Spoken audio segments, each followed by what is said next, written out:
நம்முடைய கர்த்தராகிய இயேசு கிறிஸ்துவின் பரிசுத்த நாமத்துக்கு கொடி கொடி சோத்திரம் உண்டாவதாக. நீங்கள் எல்லாம் கர்த்தருக்குள் சந்தோஷமாக இருப்பீங்க நான் விசுவாசிக்கிறேன். கர்த்தருக்குள் சந்தோஷமாக இருப்பதே நம்முடைய பலனாக இருக்கிறது. ஆமேன்.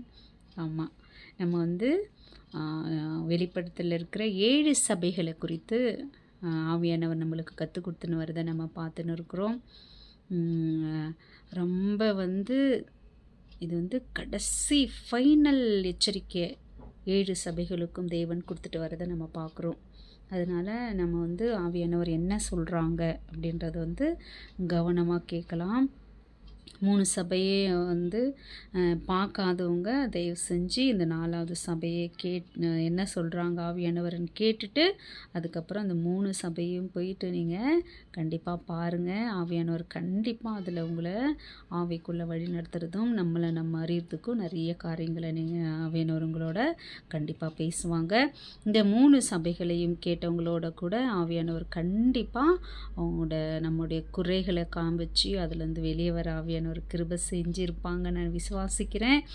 ஏன்னா இது நான் ஆவியானவரே எனக்கு சொல்லி தான் இதை நான் செய்ய ஆரம்பிச்சிருக்கிறேன். அதாவது நிறைய நான் படிக்கும் போதெல்லாம் வெளிப்படுத்தல் படிக்கும் போதெல்லாமே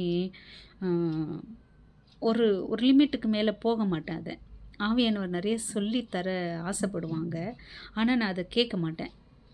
ஏன்னா நமக்கெல்லாம் இது தகுதியா, அதுக்குன்னு இருக்குவாங்க, அவங்க சொல்லட்டும் நம்ம கேட்கலாம் அப்படி சொல்லி விட்டுடுவேன். நிறைய டைம் படிச்சிருக்கேன் அப்போல்லாம்.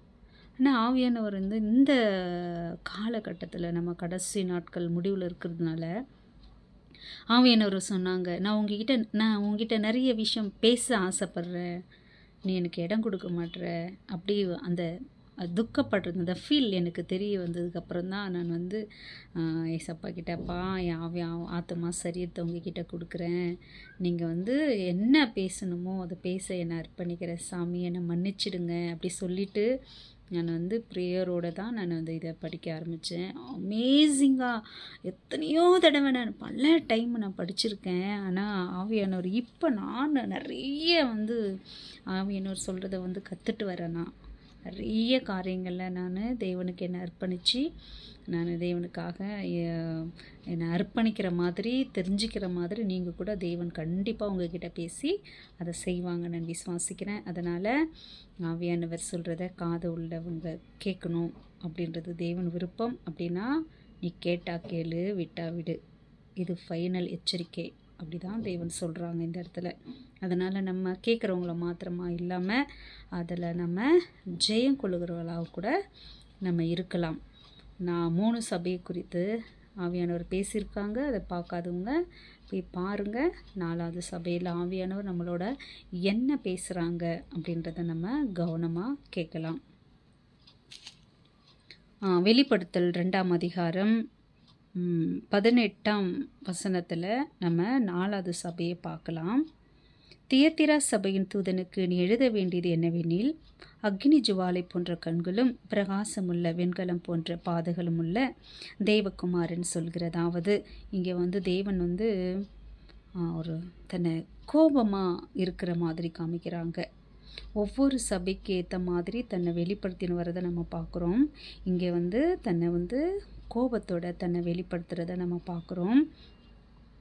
19 உன் கிரியைகளையும் உன் அன்பையும் உன் ஊழியத்தையும் உன் விசுவாசத்தையும் உன் பொறுமையையும் நீ முன்பு செய்த கிரியைகளிலும் பின்பு செய்த கிரியைகள் அதிகமாக இருக்கிறதையும் அறிந்திருக்கிறேன். எல்லா சபைக்குமே அவங்க செய்கிற நல்ல தன்மைகளை குணங்களை சொல்லிட்டு தான் அதுக்கப்புறம் அவங்க குறைகளை தேவன் காமிக்கிறாங்க. இந்த இடத்துல 3 சபைகளை விட இந்த இடத்துல ஒரு காரியத்தை இன்னும் எக்ஸ்ட்ராவே தேவன் பார்க்குறதா சொல்கிறாங்க. என்ன பார்க்குறாங்கன்னா, எல்லா 3 சபைகளிலுமே அவங்க கிரியை பார்க்குறாரு, உண்மையை பார்க்குறாரு, விசுவாசம் பார்க்குறாரு, உபத்திரத்தை பார்க்குறாரு, விசுவாசத்தை பார்க்குறாரு அப்படின்னு சொல்லி நம்ம பார்க்குறோம். ஆனால் இந்த 4வது சபையில் இது எல்லாத்தையும் மாத்திரம் இல்லை, கூட உன்னுடைய ஊழியத்தையும் நான் பார்க்குறேன்னு சொல்கிறாரு. படிக்கும்போது கவனிங்க. உன் கிரியையும் உன் அன்பையும் உன் ஊழியத்தையும் உன் விசுவாசத்தையும் உன் பொறுமையையும் நீ முன்பு செய்த கிரியைகளிலும் பின்பு செய்த கிரியைகள் அதிகமாக இருக்கிறதையும் நான் அறிந்திருக்கிறேன் அப்படி சொல்கிறாங்க. ஆகிலும் உன் பேரில் எனக்கு குறை உண்டு. ஏனெனில் தன்னை தீர்க்கதரிசி என்று சொல்கிற ஏசபேல் என்னும் ஸ்திரியானவள் என்னுடைய ஊழியக்காரர் வேசித்தனம் பண்ணவும் விக்கிரகங்களுக்கு படைத்தவைகளை புசிக்கவும் அவர்களுக்கு போதித்து அவர்களை வஞ்சிக்கும்படி நீ அவளுக்கு இடம் கொடுக்கிறாய். ஆனாலும்னாலே கொஞ்சம் பயம் வருதுல்ல.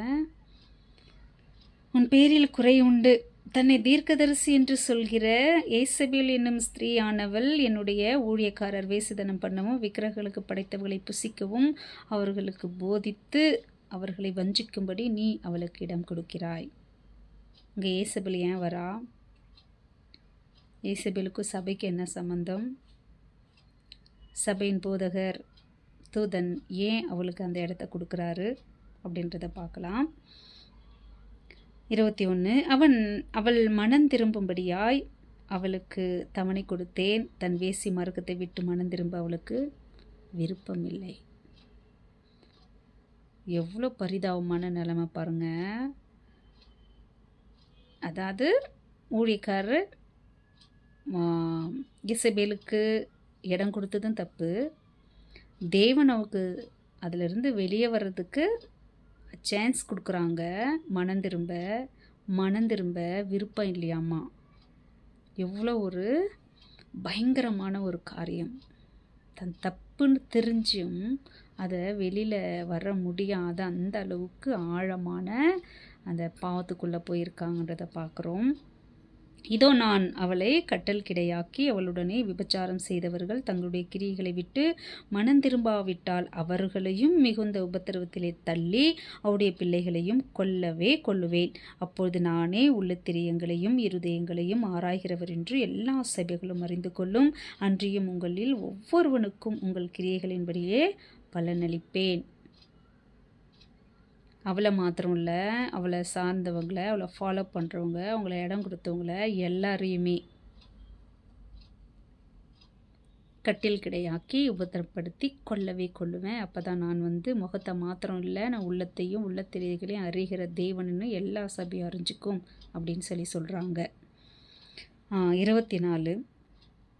தியத்திராவிலே இந்த போதகத்தை பற்றி கொள்ளாமலும் சாத்தனுடைய ஆழங்கள் என்று அவர்கள் சொல்லுகிறார்களே, அந்த ஆழங்களை அறிந்து கொள்ளாமலும் இருக்கிற மற்றவர்களாகிய உங்களுக்கு நான் சொல்கிறதாவது, உங்கள் மேல் வேறு ஒரு பாரத்தையும் சுமத்த மாட்டேன். உங்களுக்குள்ளதை நான் வருமளவும் பற்றி கொண்டிருங்கள். ஜெயங்கொண்டு முடிவு பரியந்தம் என் கிரியைகளை கை கொள்கிறவன் எவனோ அவனுக்கு நான் என் பிதாவினிடத்தில் அதிகாரம் பெற்றது போல ஜாதிகள் அதிகாரம் கொடுப்பேன். அவன் இரும்பு கோலால் அவர்களை ஆளுவான். அவர்கள் மண்பாண்டங்களைப் போல நொறுக்கப்படுவார்கள். விடிவெள்ளி நட்சத்திரத்தையும் அவனுக்கு கொடுப்பேன். ஆவியானவர் சபைக்கு சொல்கிறதை காது உள்ளவன் கேட்க கடவன் என்று எழுது. இங்கே 4வது சபையில் 2 குரூப்பாக தனித்தனியாக பிரிஞ்சு இருக்கிறத தேவன் நமக்கு இங்கே காமிக்கிறாங்க. உங்களுக்கு படிக்கும் போதே புரிஞ்சிருக்கும்னு நினைக்கிறேன். தியத்திரா சபையில் 2 குரூப்பு சேர்ந்தது ஒரு சபையாக இருக்குது. ஒரு குரூப்பு ஏசபேலை சேர்ந்ததாகவும் ஒரு குரூப்பு கர்த்தரை சேர்ந்ததாக குரூப்பாக இருக்குது. நம்ம இந்த ஏசபேல் யார், அவ ஏன் தன்னை தீர்க்கதரிசி அப்படி சொல்கிறா அப்படின்றதையும் நம்ம தெளிவாக அந்த ஏசபேல் யார் அப்படின்னு நம்ம பார்க்கும்போது தான் இந்த 4வது சபையில் தன் மனம் திரும்பக்கூட முடியாமல் எப்படி அவள் போயிட்டா, எப்படி அந்த சபையின் தூதர் அவகிட்ட இந்த பொறுப்பை கொடுத்தாரு, இந்த தப்பெல்லாம் செய்ய வைக்க சபையை எப்படி பொறுப்பு கொடுத்தாரு அப்படின்றத நம்ம ஏசபேலில் பார்த்தா தான் நமக்கு யாருன்னு பார்த்தா தான் நமக்கு தெரியும். ஏன்னா நம்ம ஒவ்வொரு சபைக்குமே முதல் சபையில் கூட அப்போஸ்லர்கள் என்று சொல்லியும் அப்போஸ்லர்கள் அல்லாதவர்கள் சொல்லுவாங்க.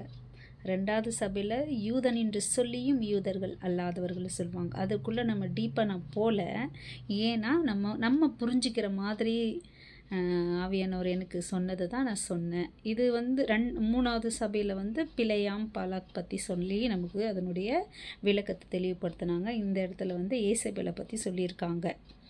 நான் இது 2யுமே பார்க்கும்போது முதல் சபையில் இருந்த 2வது சபையில் இருந்த அந்த அப்போஸ்லர் அல்லாதவர்கள் யார் என்பதையும் யூதர் சொல்லியும் யூதர்கள் அல்லாதவர்கள் யார் என்பதையும் இந்த 2 சபையை நான் 3-4 படிக்கும் போது ஆவியானவர் அதை கூட எனக்கு வெளிப்படுத்தினாங்க ஆழமாக. அதுக்காக கர்த்தருக்கு கோடான கொடி சோத்திரம். நமக்கு தெரிஞ்ச அளவுக்கு தேவன் நமக்கு அதில் சொல்லி கொடுத்துருக்காங்க. அவ்வளோ டீப்பாக அது நமக்கு போக வேண்டாம். நீங்கள் திரும்பவும் இதை படிக்கும்போது இதை விட இன்னும் ஆழமான வெளிப்படுத்தலை ஆவியானவர் உங்களுக்கு வெளிப்படுத்துவாங்க. நம்ம ஏசபெல் யார் என்றதை பார்க்கலாம். 1 ராஜாக்கள் 17ஆம் அதிகாரத்தில் எலியாவை பற்றி நம்ம முத அங்கே பார்க்குறோம். கிட்டத்தட்ட மோசே, யோசுவா, அவங்களுக்கு அடுத்தது இன்னும் நம்ம பார்த்தாக்கா ராஜாக்கள் சரியாக இல்லாமல் இருப்பாங்க இஸ்ரேலுக்கு.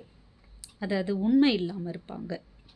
அப்புறமா ஒரு கால கிதியோன், அப்புறமா சிம்சோன், அப்புறமா சவுல், அதுக்கப்புறமா சாமுவேல் தான் கொஞ்சம் கர்த்தர்கிட்ட ஜனங்களை பிரிஞ்சிருந்த ஜனங்களை சேர்க்குறாங்க. அப்புறமா சாமுவேலுக்கு அப்புறம் சவுல் வராங்க, தாவீது வராங்க. தாவீது இருக்கும்போது கர்த்தருக்கு ஜனங்களை கர்த்தர் பக்கமாக திருப்பினாங்க. சாலமோன் கூட அதில் உண்மையாக இல்லைன்னு பார்க்குறோம். அதுக்கப்புறமா உண்மையாகவே கர்த்தருக்குள்ள தீர்க்கதரிசிகளோ ராஜாக்களோ அவங்க கர்த்தருக்கு பிரியமாக இல்லாததானே நம்ம பார்க்குறோம். அவங்க நம்ம அதை கண்டினியூவாக படிச்சுன்னு வந்த வேதத்தை படிக்கிறவங்களுக்கு எல்லாருக்குமே தெரியும். அவங்க தேவனுக்கு அருவருப்பாக நடந்துக்கிட்டாங்க, தன்னை ரட்சித்த கர்த்தரை விட்டுட்டாங்க, தேவனுக்கு பிடிக்காமல் இருந்தாங்க, அப்படியே தேவனுக்கு கோபம் மூட்டினார்கள். இப்படியே தான் அப்படியே நம்ம பார்த்துட்டு வருவோம். அந்த மாதிரி சமயத்தில் தான் அந்த காலகட்டத்தில் இந்த ஏசபெல் வாழ்கிற காலத்தில் அப்படியே இஸ்ரேவேலின் ராஜா ஆகாப்பு, அவனுடைய மனைவி தான் ஏசபெல். அப்போது கர்த்தரையே தெய்வன்றதையே இஸ்ரேல் ஜனங்கள் மறந்துட்டு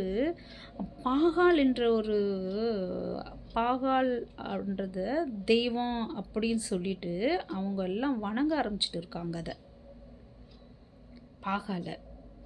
அப்போ அந்த இடத்துல தீர்க்கதரிசி எலியாவை அங்கே வராங்க. அவங்களுக்கு குறித்த எந்த வம்ச வரலாறும் நம்ம வேதத்தில் சொல்லாமலே தான் அவரை காமிக்கிறாங்க வேதத்தில்.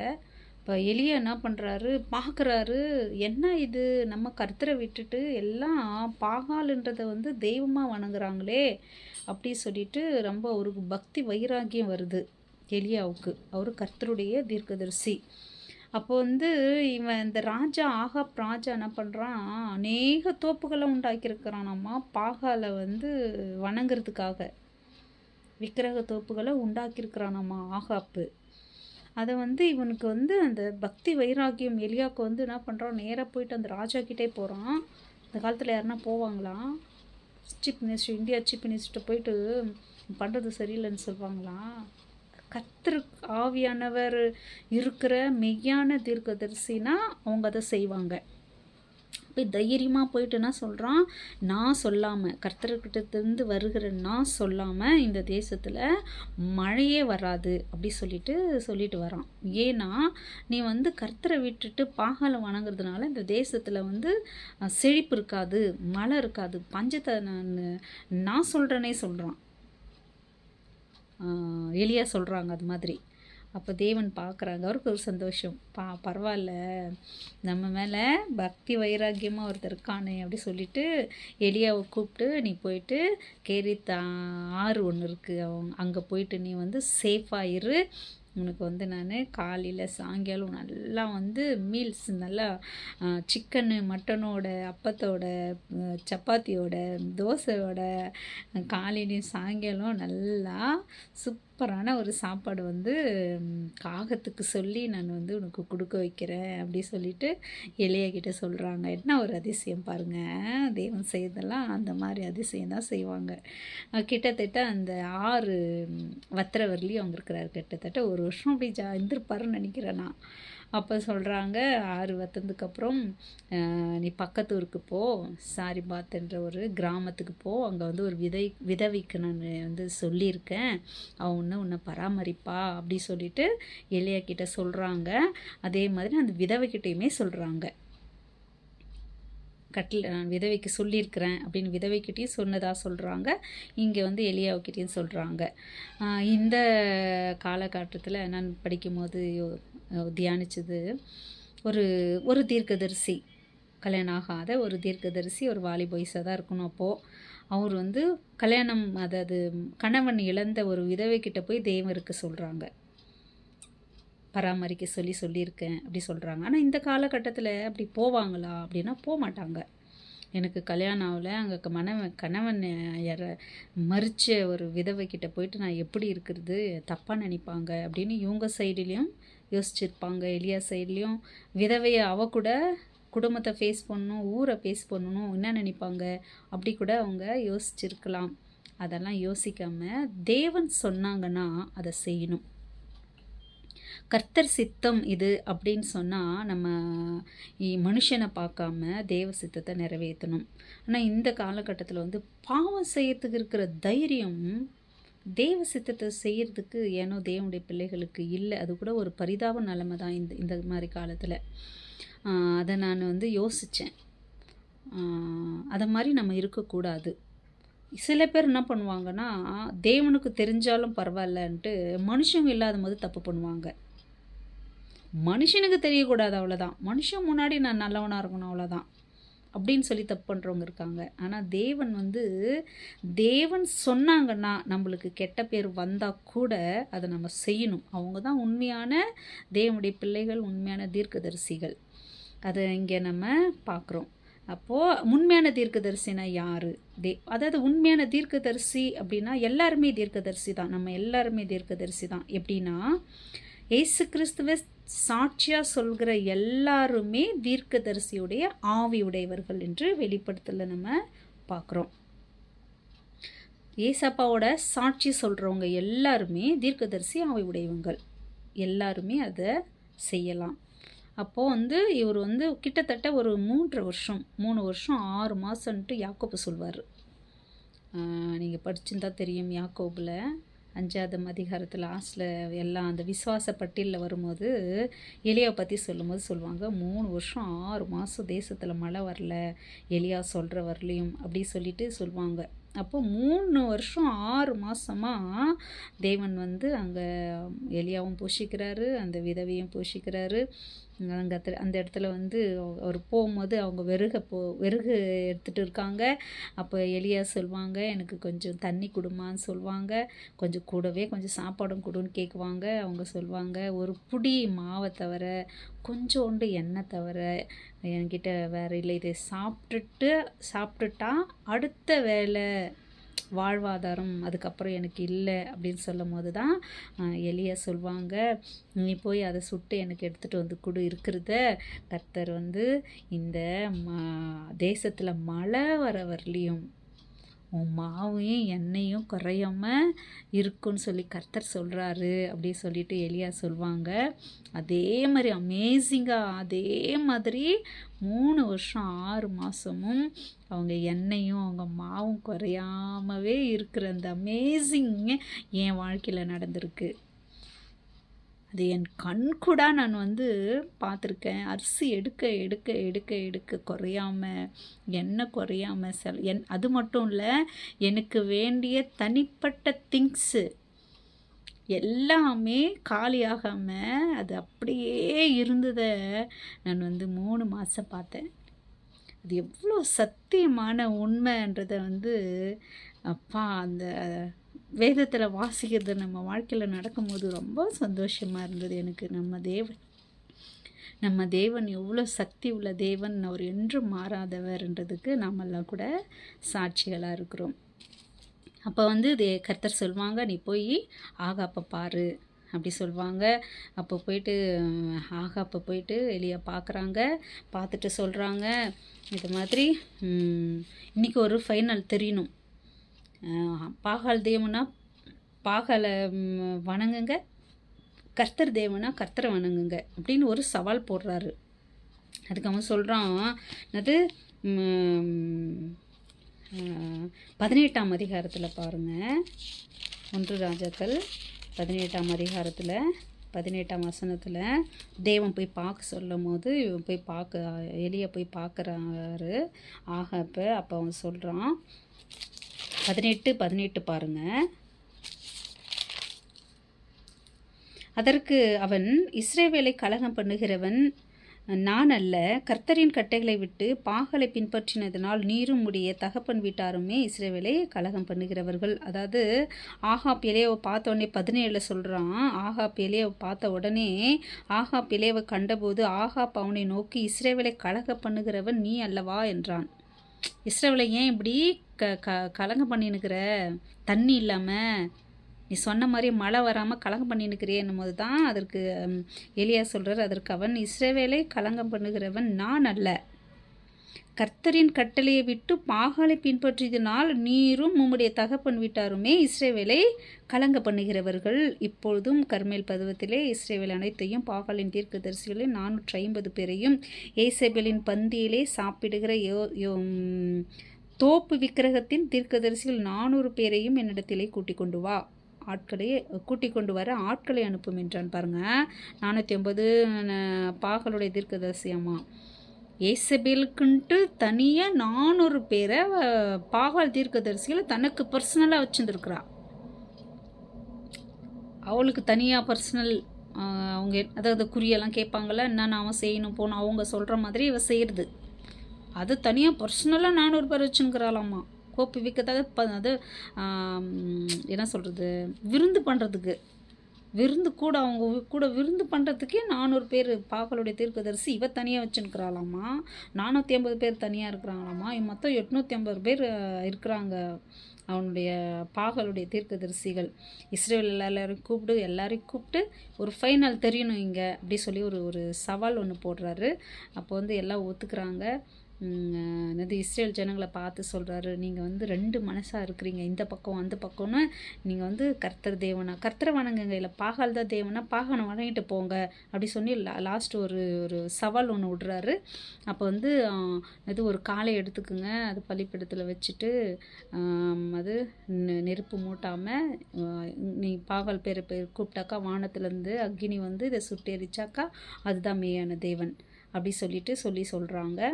அப்போ அவங்க அந்த பாகாலை தீர்க்கதரிசிகள் என்ன பண்ணுறாங்க, காலையை எடுத்து காலையிலேருந்து சாயங்காலம் வரலையும் அவங்க அந்த பாகாலை தெய்வமாக நினச்சிட்டு, தெய்வம் கிடையாது, ஏசப்பா தவிர யாருமே தெய்வம் கிடையாது, 330 கோடி தெய்வம் சொல்கிறாங்க, 330 கோடி என்னவோ சொல்கிறாங்க தெய்வம் சொல்கிறாங்க, அதெல்லாம் எதுவுமே தெய்வம் கிடையாது. அவங்க என்ன சொல்கிறாங்க தெரியுமா, இதெல்லாம் தேவன் படைத்த சிருஷ்டியை தான் அவங்க தெய்வன் சொல்கிறாங்க. வானத்தை, பூமியை, சூரியனை, சந்திரனை, நட்சத்திரத்தை, செடி கொடி, கல் மண், இல்லை நாய், தவளை, பல்லி, பாம்பு, இதெல்லாம் தேவன் படைத்த படைப்பு. இதைத்தான் தேவன் சொல்கிறாங்க. ஏன் பிசாசு கூட யார், லூசிபர், அதை கூட யார் படைத்தார்? தேவன் தான் படைத்தார். அப்போ அவங்க 330 கோடி தேவன் சொல்கிறது எல்லாமே தேவன் படைத்த வானத்தில் பூமியில் படைத்த சிருஷ்டிகளை தான் அவங்க தேவன்னா வணங்குறாங்க, படைத்தவரை விட்டுட்டு. அப்போ நான் அதனால தான் மற்ற தேவனெல்லாம் நம்ம வாயில் சொல்லவே கூடாது. நம்ம ஏசப்பா மட்டும்தான் தேவன், நம்ம கர்த்தராக இயேசு கிறிஸ்து மட்டும்தான் ஒரே மெய்யான தேவன். அந்த பாகால தேவன் சொல்லிட்டு அவங்க வணங்குறாங்க. எவ்வளோ மனசு வேதனை இல்லை, ரொம்ப மனசு. நான் இங்கே அப்படி சொல்கிறேன், நான் படிக்கும் போதெல்லாம் அழுது தான் படிச்சுன்னுக்கிறேன். இதெல்லாம் அவ்வளோ மனசு வலி. எப்படி தான் கர்த்தர் அவங்களெல்லாம் மன்னிக்கிறாரோ, அவங்கள நேசிக்கிறாரோ அப்படின்றதுக்கு. ஆமாம், நம்மளே ஒரு ரத்தத்தை ருசித்து நம்மளே மன்னிச்சு அன்பு செய்கிறாருன்னா அப்படி நான் அப்படி தான் அதை பார்த்து நான் தேத்திட்டு போகிறேன்.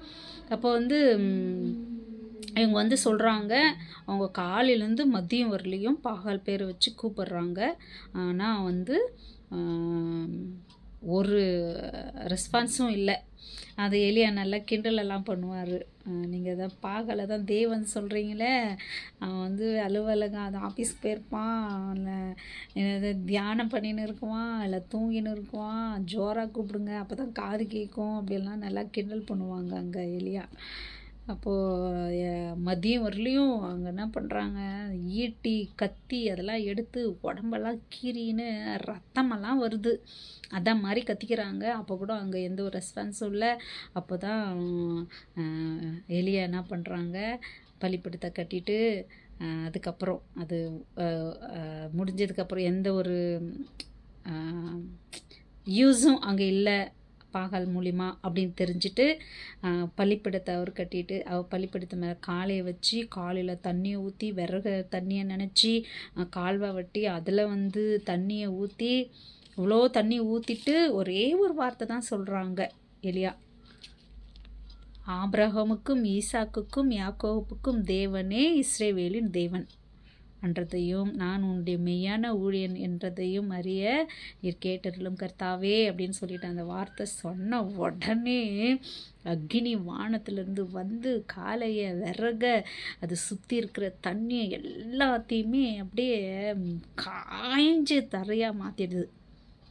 அப்போ தான் இஸ்ரேல் ஜனங்களுக்கு அந்த உண்மை தெரிஞ்சு கர்த்தரே தெய்வம், கர்த்தரே தெய்வம், கர்த்தரே தெய்வம் அப்படி சொல்லிட்டு ஆர்ப்பரிக்கிறாங்க. எலியா என்ன பண்ணுறான், இந்த தீர்க்கதரிசிங்கெல்லாம் பிடிச்சிட்டு போட்டு வெட்டி போடுறான். அதுக்கப்புறம் தான் தேவன் அங்கே மழையை தேசத்தில் கொடுக்குறத பார்க்குறோம். ஏன் இதை அப்போ அது ஏசபேல் கேட்குறா, என்ன கேட்குறா, அவளுக்கு எவ்வளோ தைரியமாக இருந்தா நீ எலியாவை சொல்கிறா, நாளைக்கு இந்நேரத்தில் இவங்களுக்கெல்லாம் எப்படி பாகால் தீர்க்கதரிசிகளை வெட்டி போட்டியோ அதே மாதிரி உன்னையும் வெட்டி போடுவேன் அப்படி சொல்கிறா. அவளுக்கு எவ்வளோ தைரியம் இருக்கும். ஒரு தீர்க்கதரிசியை அவன் எவ்வளோ அற்பமானவ, அந்நிய தேவனை வணங்குறவ, அவள் சொல்கிறா. அது மாதிரி தேவன் அதுக்கு சும்மா விட்டாரா, அவள் ஸ்மரணம் என்ன மாதிரி கொடுமையாக இருக்கிறத நம்ம பார்க்கலாம். அப்படி சொல்லிட்டு அங்கே சொல்கிறத பார்க்குறோம். அப்போ மெய்யான தீர்க்கதரிசி கூட்டம் ஒன்று இருக்குது. மெய்யான தீர்க்கதரிசினா யார் அப்படின்றத எலியாவை கொண்டு நம்மக்கிட்ட சொல்கிறாங்க. இங்கே ஏசேபேல் என்ன பண்ணுறா, 21ஆம் அதிகாரத்தில் கொள்ளடிக்கிறா, பொய் சொல்கிறா, ஏமாத்துறா, கொலை பண்ணுறா. இது எல்லாமே ஏசேபேல் செய்கிறா. இஸ்ரேவேலின் ராஜாவாக இருக்கிற ஆகாப் என்ன பண்ணுறான், அவனுடைய அதிகாரத்தை முழுதுமே ஏசேபேல் கையில் கொடுத்துட்றான். அப்போ அவள் எவ்வளோ பொய் சொல்கிறவ, கொலை பண்ணுறவ, ஏமாத்துறவ, கீழ்த்தரமானவங்க. ஏசபேல் பாகாலுடைய ஆவி உள்ள ஏசபேலுடைய எவ்வளோ கீழ்த்தரமானவங்க அப்படின்றத இங்கே தெளிவாக நமக்கு தேவன் அந்த ஏசபேலை 4வது சபையில் ஏசபேலை சொல்கிறாருல்ல, அந்த ஏசபேல் இங்கே என்னெல்லாம் பண்ணுறா நம்ம பார்க்கலாம். ஆகாப்புக்கு அவன் ஒரு பெரிய ராஜா, அவனுக்கு நிறைய அரண்மனைகள், பணம், சொத்துமெல்லாம் இருக்குது. ஆனால் அந்த இஸ்ரேல் என்ற ஒரு பட்டணத்தில் ஒரு சாதாரண ஒரு குடிமகன் நாபோத்துன்றவன், அவன் ஒரு திராட்சை தோட்டத்தை வச்சுன்னு இருக்கான். அந்த திராட்சை தோட்டத்தில் இவனுக்கு ஆசை. அவங்ககிட்ட எவ்வளோ இருக்குது, என் வீட்டு முன்னாடி பக்கத்தில் இது இருக்குது, எனக்கு கொடுத்துரு, நான் கீரை போட்டுக்கிறேன் அப்படி சொல்கிறான். அதுக்கு அவன் என்ன சொல்கிறான், இல்லை இது என்னுடைய பரமர சொத்து, என் பிதாக்களுடைய சொத்து, நான் கொடுக்க மாட்டேன் அப்படி சொல்லிடுறான். இதை போயிட்டு அவன் ஒய்ஃப் கிட்ட அவன் சொல்கிறான். யார்கிட்ட, ஏசபேல் கிட்ட சொல்கிறான். அப்போ ஏசபேல் நீ தானே ராஜா, தேசத்து ராஜா நீ தானே, என்ன ஒன்றும் பண்ண, அப்படி அர்த்தம் என்னன்னா அதிகாரம் உன் கையில் இருக்குதுல்ல, நீ என்ன ஒன்றாலும் செய்யலாம்ல, நீ போய் சந்தோஷமாக இருப்போ, நீ ஏன் சோகமாக்குற அதுக்கு போயிட்டு அப்படி சொல்கிறான். யார், ராஜாக்கு இவ சொல்கிறா. அது மாதிரி எவ்வளோ வெறும் ராஜா ஆகாப்பு இஸ்ரேலுக்கு, அவ்வளோதான். ஆனால் அதிகாரம் முழுவதுமே ஏசபேலுக்கிட்ட தான் ஆகாப்புக்கு கொடுத்துருக்குறான் அவன். அப்போ அவள் சொல்கிறா 7, அப்போது அவன் மனைவியாக ஏசபேல் அவனை நோக்கி 21:7 எசேக்கியேல் 21:7 நீங்கள் இதெல்லாம் போயிட்டு வீட்டில் படித்து பாருங்கள். அப்பொழுது அவன் மனைவியாகிய ஏசபேல் அவனை நோக்கி, நீர் இப்பொழுது இஸ்ரவேலின் ராஜபரம் பண்ணுகிறவர் அல்லவா, நீ எழுந்து போஜனம் பண்ணி மனமகிழ்ச்சியாயிரும், இஸ்ரேலனாகிய நாபோத்தின் திராட்சை தோட்டத்தை நான் உமக்கு கொடுப்பேன் என்று சொன்னாள். அவள் கொடுக்குறாளாம்மா பாருங்க. அவள் ஆகாப்பின் பெயராலே நிருபங்களை எழுதி அவன் முத்திரையை அவைகளுக்கு போட்டு அந்த நிருபங்களை நாபோத்திற்கும் பட்டணத்தில் அவனோட குடியிருக்கிற மூப்பரிடத்திற்கும் பெரியோரிடத்துக்கும் அனுப்பினாள்.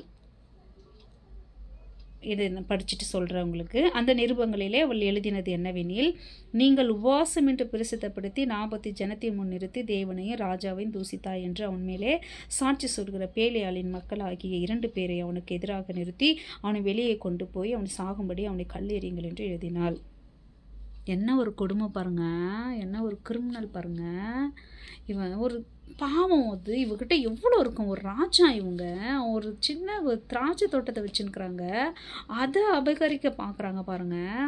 அவளுடைய அந்த ஏசபலோட அந்த கீழ்த்தரமான புத்தி ஆவி, பிசாசினுடைய ஆவி பாருங்க. அது ஒரு நிருபத்தை எடுக்கிறா, ராஜாவுடைய நிருபத்தை எடுக்கிறா, ராஜா எழுதுகிற மாதிரி சில விஷயங்களை எழுதுகிறா, அதில் ராஜா மாதிரி ராஜா முத்திரையை போடுறா. போட்டதுக்கப்புறம் ஏசபேல் இருக்கிற இஸ்ரேல் அந்த பட்டணத்தில் இருக்கிற மூப்பர்களுக்கு அனுப்புகிறா. அதில் என்ன எழுதியிருக்கிறா, உபவாசம் சொல்லிட்டு ஒரு கூட்டத்தை கூட்டுங்க, அதில் இஸ்ரேலை நாபத்தை நிற்க வைங்க, அது பேலியாள் 2 பேர். அப்படின்னா இந்த வேலை வெட்டி இல்லாமல் ரெவடிசம் மாதிரி பிள்ளைங்க, அந்த வாலிப பிள்ளைங்க சுற்றின்னு கிடக்குங்க, ஊர் சுற்றின்னு கிடக்குங்க. அதை மாதிரி ஒரு பசங்களை பொறுக்கி மாதிரி இருக்கிற பசங்களை 2 பேரை நீங்கள் எடுத்துகிட்டு கூட்டத்தில் சேர்த்துட்டு, உபவாசம் பண்ணுற கூட்டத்தில் சேர்த்து நாபத்து ராஜாவையும் தேவனெல்லாம் தூசிக்கிறான் அப்படி சொல்லிட்டு கல்லால் அடித்து அவனை கொண்டுடுங்க அப்படின்னு யாருக்கு எழுதி கொடுக்குறாளாமா? அந்த ஊரில் இருக்கிற மூப்பர்களுக்கும் பெரியவங்களுக்கும் எழுதி கொடுக்குறாளாமா. அவங்க பாருங்கள், அதை கேட்டுட்டு அப்படியே செய்கிறாங்க. அதே மாதிரி செஞ்சு நாபத்தை சாகடிச்சிடுறாங்க அந்த திராட்சை தோட்டத்துக்காக. எவ்வளோ ஒரு கொடுமை பாரு. இந்த ஒரு கொடுமையான பாவம் நிறைந்தவ 4வது சபைக்குள்ளே எப்படி வந்தா? மனசு வேதனையாக இருக்குல்ல. அதிலே 21:16 நாபோத்து செத்து போனதை ஆகாப் கேட்டபோது அவன் இஸ்ரேலனாகிய நாபோத்தின் திராட்சை தோட்டத்தை சொந்தமாக எடுத்துக்கொள்ளும்படி எழுந்து போனான். பாருங்க, அவனை ஒரு ராஜா, அவன் எப்படி செத்தான், ஏன் செத்தான், என்ன பண்ண, ஒன்றுமே கேட்கல. அவன் செத்துட்டான், போய் தோட்டத்தை எடுத்துக்கணுன்னே போகிறான் பாருங்க. எந்த அளவுக்கு தன் அதிகாரத்தை முழுதையுமே ஏசபேலுக்கு அவனுக்கு விற்று போட்டிருக்கான் பாருங்க. அப்போ தான் கர்த்தருடைய வார்த்தை எலியாவுக்கு உண்டாகுது. 17 கர்த்தருடைய வார்த்தை திஸ்பியானாகிய எலியாவுக்கு உண்டாயிற்று. அவர் நீ எழுந்து சமாரியாவில் இருக்கிற இஸ்ரேலின் ராஜாவாகிய ஆகாப்பை சந்திக்கும்படி போ. இதோ அவன் நாபோத்தின் திராட்சை தோட்டத்தை சொந்தமாக எடுத்துக்கொள்ள அங்கே போகிறான். நீ அவனை பார்த்து நீ கொலை செய்ததும் எடுத்துக்கொண்டதும் இல்லையோ என்று கர்த்தர் சொல்கிறார். நாய்கள் நாபோத்தின் இரத்தத்தை நக்கின ஸ்தலத்திலே உன்னுடைய இரத்தத்தையும் நாய்கள் நக்கும் என்று கர்த்தர் சொல்கிறார் என்று சொல் என்றார். கர்த்தருக்கு இந்த அநியாயத்தை பார்த்துன்னு கர்த்தர் சும்மா இருப்பாரா? உடனே எலியாவுக்கிட்ட சொல்லி அவன் இஸ்ரேல் ராஜா அவனை அநியாயமாக கொன்னுட்டு அவன் ரத்தத்தை சிந்திட்டு அவன் தோட்டத்தை எடுக்க போயிருக்கான். நீ போயிட்டு சொல்லு, அவனை எப்படி நீ சாகடிச்சு அவன் ரத்தத்தை நாய் நக்குச்சு அதே மாதிரி உன் மரணமும் இருக்கும் நான் சொன்னேன்னு போய் சொல்லு அப்படின்னு சொன்னது மட்டும் இல்லை. அப்போது ஆகாப் எலியாவை நோக்கி, என் பகஞ்சனே, என்னை கண்டுபிடித்தாயா என்றான். அதற்கு அவன், நான் கண்டுபிடித்தேன். கர்த்தருடைய பார்வைக்கு பொல்லாப்பனதை செய்ய நீ என்னை கர்த்தரின் பார்வைக்கு பொல்லாப்பானதை செய்ய நீ உன்னை விற்று போட்டாய். நான் உன்மேல் பொல்லாப்பு வர பண்ணி உன் சன்னதி அரித்து போட்டு ஆகாப்புக்கு சுவரில் நீர் விடும் ஒரு நாயாகிலும் இல்லாதபடிக்கு இஸ்ரேலின் அடைப்பட்டவனையும் விடுபட்டவனையும் சங்கரித்து. அதை மாத்திரம் இல்லை, ஆகாப் மாத்திரம் இல்லை, அவன் சன்னதியும், ஏன் அவனுக்கு சொந்தமான ஒரு நாயை கூட விடாமல் கர்த்தர் சங்கரிப்பார் அப்படின்னு சொல்லிட்டு அங்கே போயிட்டு கர்த்தர் சொல்கிறது ஆகாப்புக்கு சொல்கிறான். அது மாத்திரம் இல்லை, ஏசபேல் எப்படி மரிப்பான்றதையும் கர்த்தர் சொல்கிறாரு.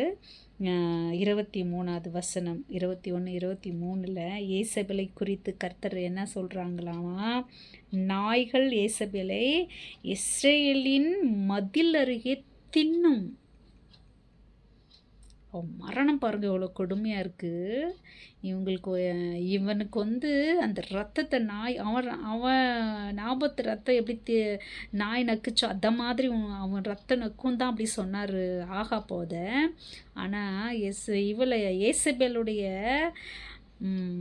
சரீரத்தை எந்த பட்டணத்தில் அவனை கொல்ல ரத்தத்தை சிந்த வச்சாலோ அந்த நாபோத்து ஊரில் அந்த இஸ்ரேல் பட்டணத்திலேயே அவளை வந்து நாயை தின்னுன்றாரு.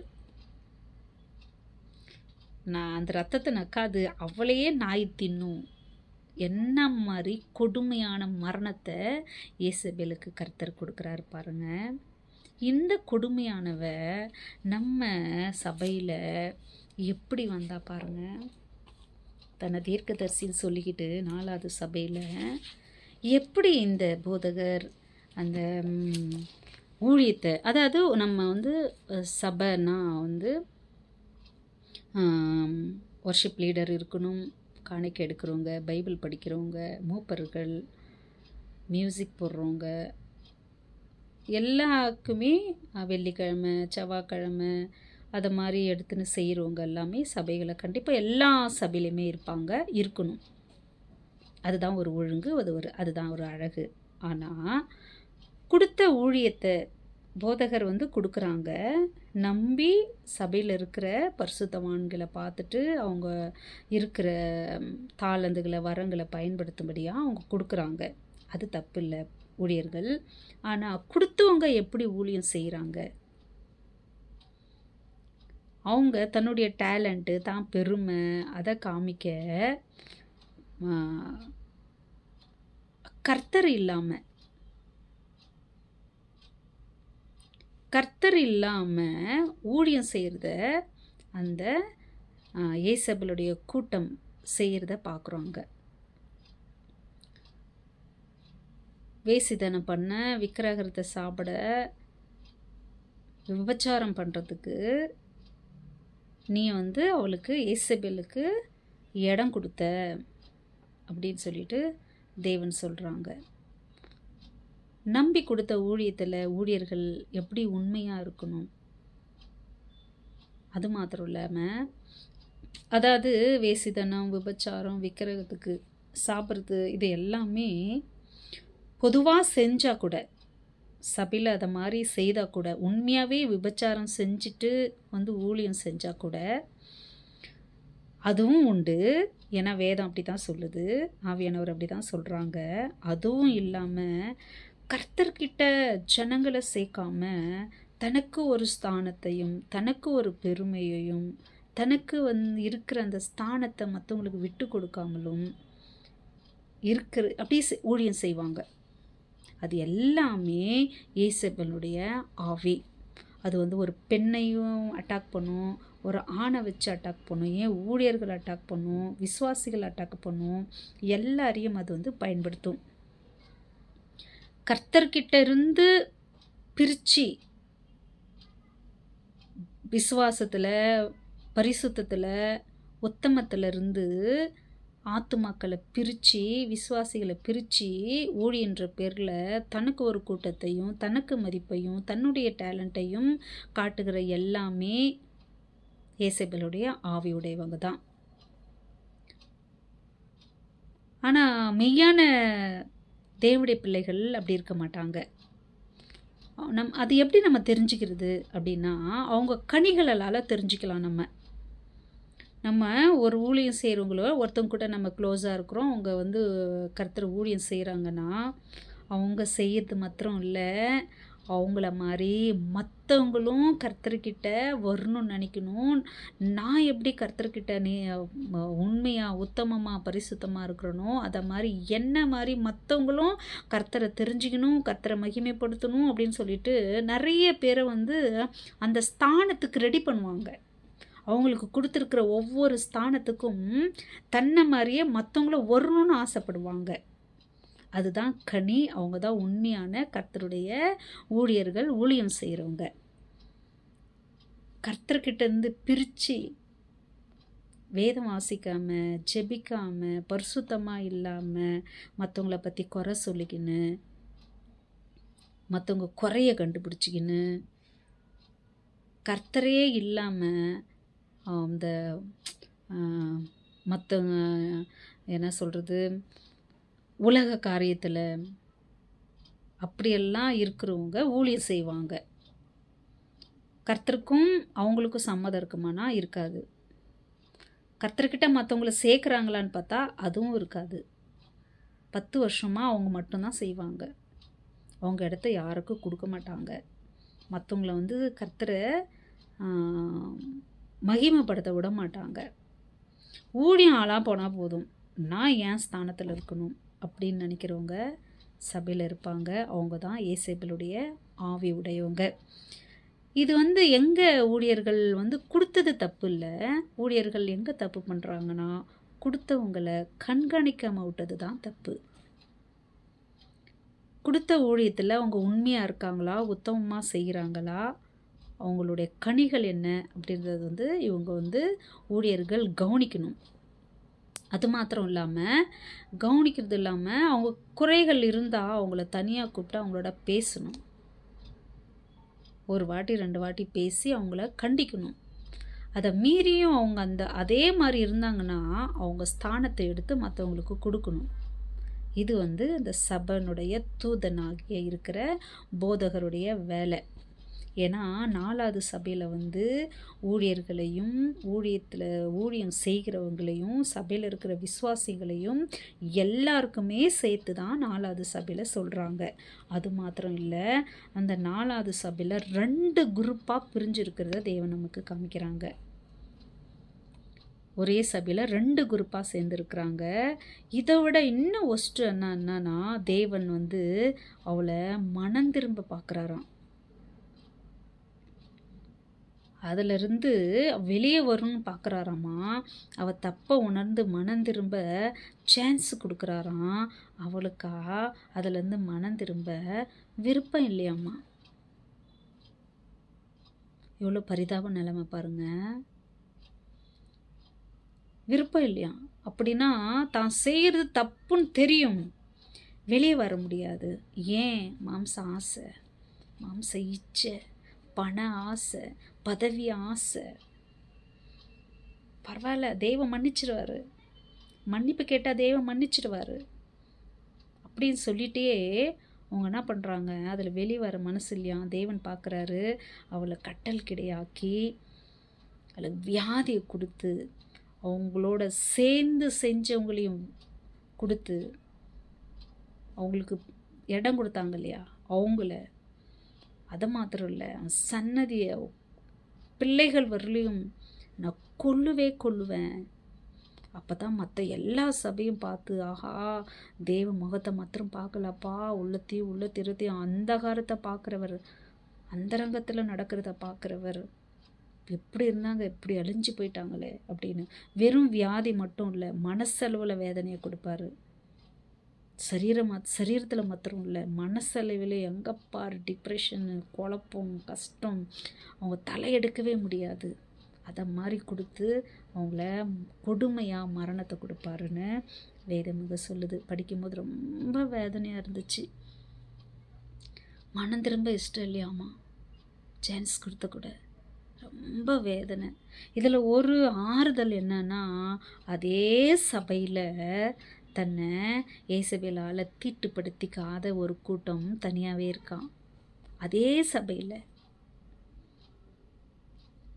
அதை ஃபாலோ பண்ணாமல், அதை கேட்காம, தெரிஞ்சு தப்பு செய்கிறாங்களா செய்யட்டும், நம்ம கர்த்தருக்கு உண்மையாக இருப்போம் அப்படின்னு சொல்லிட்டு ஒரு கூட்டம் அந்த இயேசபேல் கூட சேராமல் எலியா மாதிரி உண்மையான ஒரு தீர்க்கதரிசி கூட்டம் அதே சபையில் இருக்கிறத தேவன் நமக்கு சொல்கிறாங்க. 24ஆம் அதிகாரத்தில் தியத்திராவிலே இந்த போதகத்தை பற்றி கொள்ளாமலும் சாத்தனுடைய ஆழங்கள் என்று அவர்கள் சொல்லுகிறார்களே, அந்த ஆழங்களை அறிந்து கொள்ளாமல் இருக்கிற மற்றவர்களாகிய உங்களுக்கு நான் சொல்கிறது, அந்த இயேசபேலுடைய போதகத்தை கை கொள்ளாமல் கர்த்தருக்காக உண்மையாக இருக்கிற ஒரு கூட்டம் அதே சபையில் இருக்குது. அப்போ 2 கூட்ட ஜனங்கள் ஒரு சபைக்குள்ளே இருக்கிறத 4வது சபையில் நம்ம பார்க்குறோம். நம்ம 2 கூட்டத்தில் எந்த குரூப்பாக இருக்கணும்? நம்ம சாய்ஸு. தேவன் நம்மக்கிட்ட தான் அந்த சாய்ஸ் கொடுக்குறாங்க. நம்ம உண்மையாக இருக்கலாம், உத்தமமாக தேவனுடைய வழியில் இருக்கலாம். அந்த சபையில் தப்பு செஞ்சால் கூட கேட்க மாட்டாங்க. ஏன்னா தலைமையும் போதகரும் ஊழியம் செய்கிறவங்க எல்லாம் தப்பு செஞ்சுன்னு ஊழியம் செய்கிறாங்க அப்படின்னா, கர்த்தருக்காக ஊழியம் செய்கிறாங்க, கர்த்தர் இல்லாமல் ஊழியம் செய்கிறாங்க. கர்த்தருக்காக தான் ஊழியம் செய்கிறாங்க, ஆனால் கர்த்தரே இல்லாமல் ஊழியம் செய்கிறாங்க. அப்போ கர்த்தரே இல்லாமல் ஊழியம் செய்ய முடியுமா? 4வது சபையில் முடியுதுன்னு வேதம் சொல்லுது. எவ்வளோ பரிதாபம் பாருங்கள். ஏன் தெய்வம் அவங்கள அடிக்காமல் விடுறாங்கன்னா, அதே சபையில் ஒரு கூட்டம் இருக்குது, உண்மையாக உத்தமமாக அந்த கூட்டத்திலே ஒன்று இருக்குது, அந்த குரூப்லேயே ஒன்று இருக்குது. அதனால் அந்த கூட்டமும் அழிஞ்சிடக்கூடாது இவங்களை அழிக்கும் போதுன்னு அப்படியே கடைசி வரலையும் விட்டுறாரு தெய்வன் அவங்கள. மரண வரலையும் சொல்கிறாரு பாரு, மரண வரலையும் நீங்கள் உண்மையாக இருங்க, உங்களுக்குள்ளதை நீங்கள் பற்றி கொண்டு இருங்க. நான் ஜெயம் கொண்டு பிதா கிட்ட போய் சிங்காசனத்தில் உட்காந்த மாதிரி நீங்கள் கூட நான் வர வரலையும், அதாவது ரகசிய வருகை மட்டும் நீங்கள் கூட உண்மையாக இருங்க. அப்போ நான் ஏன் சிங்காசனத்தில் உங்களை உட்கார வைப்பேன், விடிவெள்ளி நட்சத்திரத்தை கொடுப்பேன், அவங்கள ஆளுக செய்கிற அதிகாரத்தை நான் உனக்கு கொடுப்பேன்னு சொல்கிறாங்க. அதில் இவ்வளோ பெரிய ஆழமான ரகசியம் மகிமை இருக்குது தெரியுமா? அதனால் 4வது சபையில் நம்ம தெரிஞ்சுக்கிறது என்னன்னா, தேவன் சொல்வாங்க, ஒரு மத்தேயு 13ஆம் அதிகாரத்தில் 24வது வசனத்தில் நீங்கள் பாருங்கள், 13 முழுசுமே படித்து பாருங்கள். அதில் பரலோக ராஜ்யத்தை பற்றி இயேசு பேசிட்டு இருப்பாங்க, ஏசப்பா.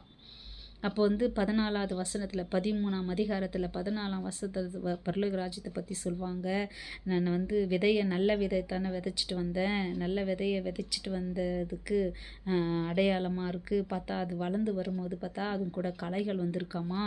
அந்த வேலைக்காரன் சொல்கிறேன், எஜமானே நீங்கள் நல்ல விதைத்தானே விதைச்சிங்க நிலத்தில், இப்போ களையும் கூட வந்துட்டு இருக்குதே அப்படி சொல்லும் போது அங்கே கர்த்தர் சொல்கிறாங்க, ஏசப்பா சொல்கிறாங்க, அதில் என்னது பிசாசு சத்துரு செஞ்சான் அப்படின்னா பிசாசு செஞ்சுருக்கான். அதனால் இப்போ அது அப்படி சொல்லும் போது இவங்க வேலைக்கார சொல்கிறான், நான் போய் அந்த கலையை எடுத்துட்டுமா அப்படின்னும் போது வேண்டாம், அந்த கலையை எடுக்கும் போது கோதுமை கூட சேதமாயிடும், பயிர் கூட வந்துடுறது சான்சஸ் இருக்குது. அதனால் கடைசி வரலையும் அறுப்பு வரலையும் வளர விட்டுடு, ரெண்டையும் ஒன்றாவே அறுப்பு வரலையும் விட்டுடு. அப்படின்னா ரகசிய வருகை வரலையும் விட்டுடு, அந்த கூட்டத்தை விட்டுடு. நான் கலையை அறுத்து அக்னியில் போடுறேன், கோதுமையோ என் களஞ்சத்தில் சேர்த்துக்கிறேன் அப்படி சொல்கிறாங்க. அப்போ 2 கூட்ட ஜனம் ஒரு சபைக்குள்ளே 4வது சபைக்குள்ளே இருக்குது. நம்ம எந்த கர்த்தரே ஊழியம், கர்த்தர் இல்லைன்னா கூட ஊழியம் செய்ய முடியும், வியாபாரமாக செய்ய முடியும், பிஸ்னஸ் மாதிரி செய்ய முடியும் அப்படின்னு நமக்கு தெரியுது.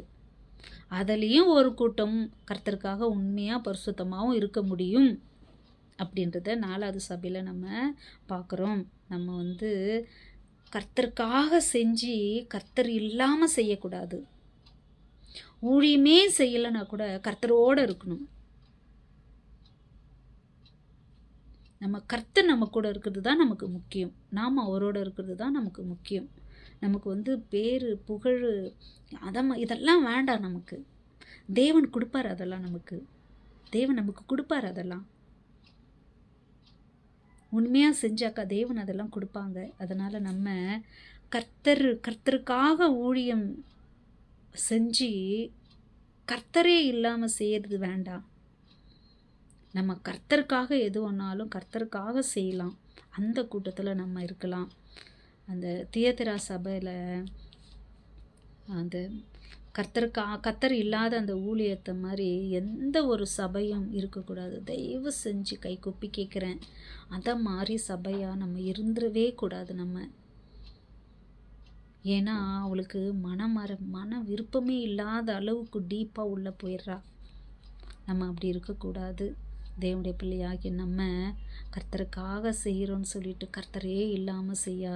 கர்த்தரையே இல்லாத செய்கிற சபையாக இருக்கக்கூடாது. நம்ம கர்த்தருக்காக செய்யணும். எதை செஞ்சாலும் ஏசப்பாவோட மகிமைக்காக உண்மையாக உத்தமமாக பரிசுத்தமாக அதை நம்ம செய்யலாம். உண்மையாக உத்தமமாக பரிசுத்தமாக செய்யும்போது சில பாடுகள் வரும், கஷ்டம் வரும், கண்ணீர் வரும், பழி சொற்கள் வரும். அதெல்லாத்தையும் நம்ம ஃபேஸ் பண்ண ஆவியை நம்மளுக்கு ஹெல்ப் பண்ணுவாங்க. இந்த 4வது சபையில் ஒரு குரூப்பு சபை அந்த 4வது சபையில் கர்த்தரே இல்லாத ஒரு குரூப் இருக்குல்ல, அந்த சபையாகவே நம்ம இருக்கக்கூடாது. நம்ம கர்த்தருக்காக உண்மையாக இருக்கலாம். ஊழியம் செய்கிற நம்ம ஊழியம் செய்கிறோன்னு சொல்லிட்டு கர்த்தரே இல்லாத செய்கிற சபையாக தான் நம்ம 4வது சபையை பார்க்குறோம். அதனால் தேவனுடைய பிள்ளையை நாம் எச்சரிக்கையாக இருந்து நம்ம எப்படி இருக்கிறோம், நம்ம ஊழியம் எப்படி இருக்குது அப்படின்னு ஒவ்வொருத்தருமே தனித்தனியாக இது நான் என்ன ஒரு கழுதை மாதிரி ஒன்றுத்துக்கும் இப்போ யூஸ் இல்லாதவ, ஆனால் ஆவியானவர் சொல்கிறாங்க.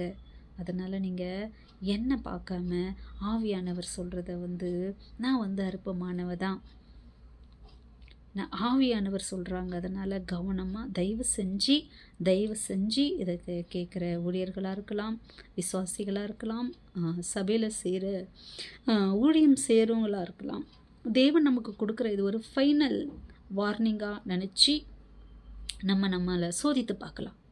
தேவன் நமக்கு சொல்கிறாங்கன்னா நம்மளை அதுலேருந்து வெளியே வரணும்னு தான் நமக்கு சொல்கிறாங்க. அதனால் ஊழியம் செய்கிற நம்ம கர்த்தருக்காக செய்வோம். ஊழியம் செய்கிறேன்னு சொல்லிட்டு கர்த்தரையே இல்லாத ஒரு பரிதாப ஊழியத்தை செய்யாதபடி நம்ம ஒரு நல்ல கடைசி வரலையும் ஏசப்பாவுக்கு உண்மையாக உத்தமாக பரிசுத்தமாக கொடுத்த ஊழியத்தில் தேவனுக்கு மகிமையாக நம்ம இருக்க நம்மளை கர்த்தருக்கு அர்ப்பணிக்கலாம். ஆவியானவர் நமக்கு அதுலேருந்து ஹெல்ப் பண்ணுவாங்க. மறுபடியும் நம்ம 5வது சபையை பார்க்கலாம். எனக்காக ப்ரேயர் பண்ணுங்கள். 4வது சபை படித்து ரொம்ப மனசு வேதனையாக இருக்குது. நம்ம தேவனுடைய பிள்ளைகள் கண்டிப்பாக நம்ம அப்படி இருக்கக்கூடாது. கர்த்தரோட உண்மையான ஊழியம் செய்யலாம். அதுக்காக ஆவியானவர் நம்மளுக்கு ஹெல்ப் பண்ணுவாங்க. ஆவியானவர் ஹெல்ப்பை நம்ம கேட்கலாம். அப்படி கர்த்தராகிய இயேசு கிறிஸ்துவின் கிருபை, தேவனுடைய அன்பு, பரிசுத்தாவின் ஐக்கியம், சந்தோஷ சமாதானம் நம்மளோடும் தேவனுடைய பிள்ளைகளோடும் ஏசப்பா வரவரிலையும் இருப்பதாக. ஆமென்.